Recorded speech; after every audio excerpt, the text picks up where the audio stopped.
परवाच्या दिवशी वनताराचा मुख्य कार्यकारी अधिकारी जिल्ह्यामध्ये येऊन जणू काही आम्ही आता माधुरीला परत देणार आहोत असा आव आणला, परंतु काल त्यांचा खरा चेहरा दिसलेला आहे. ते माधुरीला परत देणार नाहीत. सुप्रीम कोर्टाकडे ते बोट दाखवत आहेत. सुप्रीम कोर्टाच्या वर निर्णय घेणारा राष्ट्रपती आहेत आणि म्हणून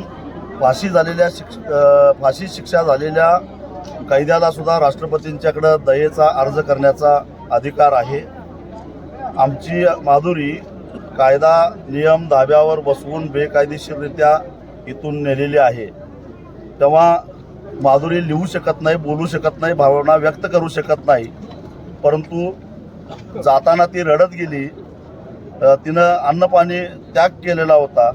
हीच तिची भावना, हीच तिची इच्छा समजून तिच्या वतीनं राष्ट्रपतींना एक दयेचा अर्ज घेऊन आम्ही निघालेलो आहोत. आम्ही सारे राष्ट्रपतींच्यापर्यंत पोचू शकत नाही, पण महामहिम राष्ट्रपतींचे प्रतिनिधी म्हणून जिल्हाधिकारी यांच्याकडे हा दयेचा अर्ज आम्ही सुपूर्द करणार आहोत.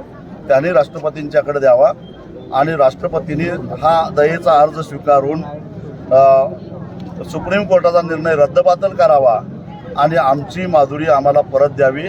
यासाठी हा मुख्य मोर्चा घेऊन निघालेला आहे. या मोर्चाचं नेतृत्व कुणीही करत नाही.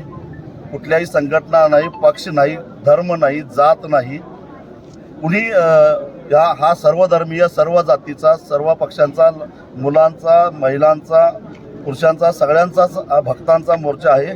याच्यामध्ये साधू संतही येणार आहेत आणि त्यामुळं आम्ही एक प्रातिनिधिक स्वरूपात माधुरीच्या वतीनं आम्ही दयेचा अर्ज महामहिम राष्ट्रपतींना करणार आहोत आणि शांततेनं करणार आहोत. मूक मोर्चा म्हणून इथं घोषणा नाहीत, काही नाही, बॅनर नाही.